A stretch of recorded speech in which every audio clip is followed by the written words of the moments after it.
History: a man named Ustad Khalid I admire here, and he was born in Yemen.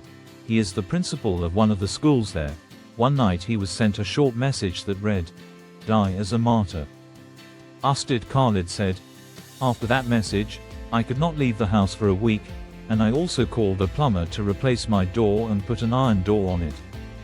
During that week, I did nothing else. Even if the door was knocked on, I would not open it, and I would send my children, until one day I needed something outside and could not leave, so I took one of my children with me. While we were in the market, a student from the school came to me and said, 'Where did you go, Ustad? You did not answer my message.'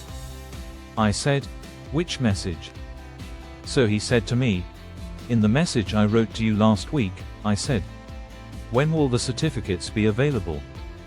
From that day on, Ustad Khalid always carried an AK-47 rifle in his pocket and vowed to take action against those who mistyped the same text and kept correcting it.